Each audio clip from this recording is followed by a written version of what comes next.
Lord Malve covertly sent one of his men to the valley of the Espinosa to tell the captain that the emperor had come with his daughter and with the barons of Sicily. Trnt kept it secret until the following day, so that no one would leave with the excuse of going to see the emperor or their relatives. He told only Deiphobus in great secrecy. It was midnight, or very near it. Everyone mounted their horses. He had the foot soldiers go first, with Deiphobus as their captain, and with 400 lancers, their horses completely decorated. Trnt earnestly charged Deiphobus to stay behind some rocks about a league from the enemy camp, and for him and his men not to show themselves even if they saw that the battle was lost. Even if he saw that they were killing him, they were not to come out to help. Still not satisfied, he made them swear not to move until he gave the command. Each division put their men in order. Trnt did the following. All the horses were put in a row so that not one head was in front of another, and everyone was in order except the Duke of Macedonia, who refused to obey any of the captain's orders. The emperor's flags were in the middle. The Duke of Sinop was at the end of one wing, and the Duke of Pera was at the other end. Meanwhile the captain went up and down the line, urging the men to keep in order, for if they did not, with the help of our Lord, he would make them victorious that day. When the Sultan saw the Christians preparing for battle, he quickly put all his forces in order. All the men with lances were put in front. Next came the archers and crossbowmen. Then the Christians that the Grand Turk had hired to fight for him, on horses which were nicely covered with large plumes, and they were more than 15 paces behind the crossbowmen. The Turks were last of all, and they had more than 400 bombards. They thought that with the bombards they would kill more than 700 men. When all the men were in place, the king of Egypt sent a messenger to Trnt to thank him for keeping his promise, and to tell him that he would kill him or take him prisoner on that day. He said Trnt would taste the point of his lance very soon, and he would see how bitter it tasted. Trnt answered that he would be very happy to see how it tasted, because he had so much sugar that he would not notice any bitter taste at all, but that day he would engage him in battle, and he would spill his blood. Trnt again urged his men on. He took away their fear and gave them hopes of having a glorious victory. The Turks shot one bombard, and the blast went wide without touching anyone. Trnt had a small axe tied to his arm with a silk cord, and on his hand he held a small banner, and he signaled with it. The Duke of Pera, who commanded one wing, turned his men towards the flags in a very slow and orderly way, so that their backs were to the enemy. At the other end of the wing was the Duke of Sinop, and he held his men steady. When the men under the Duke of Pera had turned and were in order again, Trnt signaled with the small banner, and the men under the Duke of Sinop turned around in the same orderly way. Then they were all facing the mountain, where Deiphobus was, with their backs to the enemy. They spurred their horses forward at a gallop, always in a very orderly way, with none of the horses going ahead of the others. When the Turks saw them going back, they began to shout, "They're running! They're running away! They're running away!" The foot soldiers threw away their shields, others their lances, and others their crossbows, to run after their Christian enemies. The men on horseback threw off the coverings so that the horses could run more swiftly. From time to time Trnt turned and saw all the men coming, wave after wave, in confusion, and so he was unconcerned about anything except for his troops to continue moving in a very orderly way. And the Moors with good horses came close enough to throw their lances at their backs. With the emperor, who was up in the tower, he saw his men fleeing, and he believed that the battle was lost. All that night the maidens did not take off their clothes, and prayed earnestly, begging the conqueror of battles and his holy mother to give them the Christian victory. When Trnt saw the foot soldiers falling far behind, and that they had passed the place where Deiphobus was, Trnt raised the banner he was carrying, and they all stopped. Then each squadron drew a stone's throw apart from one to the next to it. When the Turks saw them stop, they realized they had been tricked. Trnt ordered the Duke of Pera to attack first, and then he charged into the enemy. When Trnt saw the enemy coming with the reinforcements, he had the Marquis of St. George lead an attack, then the Duke of Sinople, and so many men were killed that it was astonishing. It was an astonishing sight to see. Trnt saw half his men had been involved in the attacks, and they were still winning. Then in the melee he saw the king of Cappadocia, killing many Christians. He recognized him by his coat of arms, a gold lion with a banner. And he took a lance and spurred towards him. When the king saw him coming, he did not turn his back, but waited for him in anticipation. And when they met, it was with such force that both they and their horses fell to the ground. They both got up bravely and slashed at each other with their swords, but so many men were fighting around them that they could not fight well. Then the Turks helped their king mount again.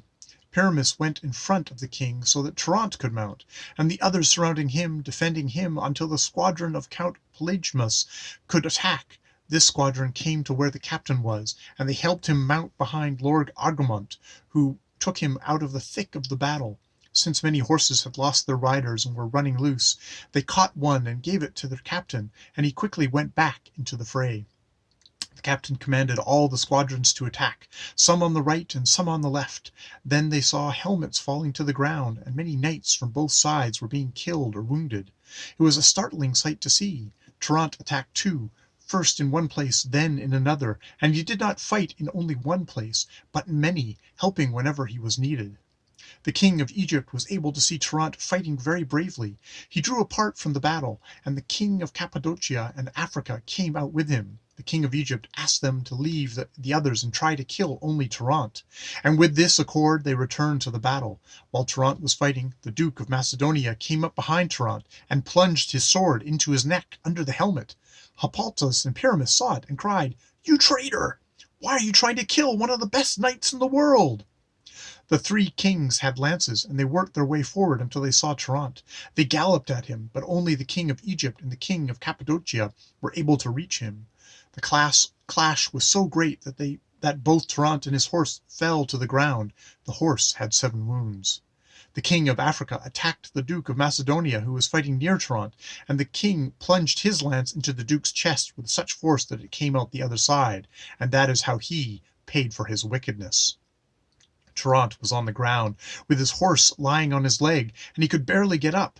But with a great effort he stood up, and the beaver fell from his helmet, for a lance hit him there, and another hit his left vambrace. It was if it had not been for his own soldiers then, he would have been killed. The Duke of Egypt saw him on the ground, and quickly tried to dismount. When his left leg was on the saddlebow, Lord Agramont plunged a lance into his thigh, and it came out the other side. The wound left him in great pain, and he fell to the ground. When Trnt saw him stretched out on the ground like that, he ran towards him, but with all the men fighting, he could not reach him. The king stood up again and picked up a lance that he found lying on the ground, and he made his way forward until he was able to hurl his lance at Trnt. Trnt was hit in the cheek, and since he had no beaver, 4 of his teeth were knocked out, and he lost a great deal of blood. But that did not stop him, and he continued to fight. Hippolytus saw him on foot, wounded, and he made his way to him. Then he dismounted as quickly as he could and said, "My lord, take my horse, I beg you." Trnt was fighting at one end of the wing, moving away from the thick of the battle little by little. He mounted and said to Hippolytus, What will you do?" Hippolytus answered, "Sir, save yourself. Even if they kill me, my love for you is such that I will consider it worth while." Trnt turned back to see the fighting, looking to see if he could find the king of Egypt, but because of his painful wound the king had left the battle. When Trnt saw that he could not find him, he fought the others. It was much later, while he was still fighting, that he encountered the king of Cappadocia. When this king saw him, he went out to meet him, and with his sword he slightly cut the hand that held the axe. Then Trnt drew so near to him that he struck him on the head with his axe, and caved in his helmet, and the king fell to the ground, half dead. Trnt quickly dismounted, and cut the straps of his helmet. A knight came up and cried out, "My lord, do not kill the king. Since he is mortally wounded and is near death, be merciful and give him the short time he has left to live. You have done enough by defeating him." Trnt said, "What moved you to want mercy on our enemy who has done everything possible to kill me? Now is the time only for cruelty." And he removed the helmet and cut off his head. Trnt's axe stood out from all the others, for it was red, dripping blood from the men he had killed. The ground was covered with dead men, and he was completely red from all the blood that had been spilled. Trnt mounted his horse again, and when the Turks saw their king killed, they fell upon him in great numbers, trying to kill him. Trnt was badly wounded, and was again knocked from his horse. He quickly stood up, not at all overcome by the fall or frightened because of his wounds. He went into the thick of the fray on foot, fighting to help his men, and he again mounted his horse. This was a harsh and terrible battle, and by now it was nearly time for vespers. Deiphobus was cursing Trnt for putting him there, and he said, "He always wants the honors for himself, and he won't share them with anyone else. He's left me here as though I weren't good for anything. By God, I want part of the honor. Let's go," he said. "Let's go into battle without being afraid of any danger." He and his men came out from their concealment, and they attacked very boldly. The Turks saw so many men coming out, when they had thought there were no more, and they became very dejected. The Sultan left the battle because he was slightly wounded, and he said to his men, "I see that our forces are losing. I think it is better for us to flee than to die." When Trnt saw the Sultan and his men fleeing with their banners, he rode after them and killed many of them. This battle lasted from daybreak until 3 hours after noon. There were so many Moors that the Christians grew weary from killing them. The captain and most of his men reached the city that formerly belonged to the Marquis of St. George. It had been lost to the King of Egypt, and he kept it well supplied. When the King of Egypt saw that the battle was lost, he had fled with the others, and he felt so much pain from the wound in his thigh that he had to leave the Sultan and his men and stop there. When Trnt arrived, it was nearly dark. They stayed in the camp until the following day. That evening they all had their wounds attended to, and many died during the night. But on that eastern shore there's never been such a harsh and deadly battle. Many women became widows, and many young maidens lost their fathers. But they were filled with the hope of being set free from slavery. The following day Trnt had the men take up arms, and they attacked the city. But the Turks defended themselves very well, for they had very good men inside. After 4 unsuccessful attacks, the Marquis of St. George rode around the entire city and came to the Jewish quarter. There he called out to a Jew named Jacob. When the Jew heard the Marquis's voice, he realized it was his lord, and he ran to open the gate for him. The Marquis and his men quickly rode into the city, and they took half of it before the King of Egypt or the other Moors knew what had happened. The Marquis sent word to the Trnt to stop fighting and to come in through the Jewish quarter because the city had already been taken.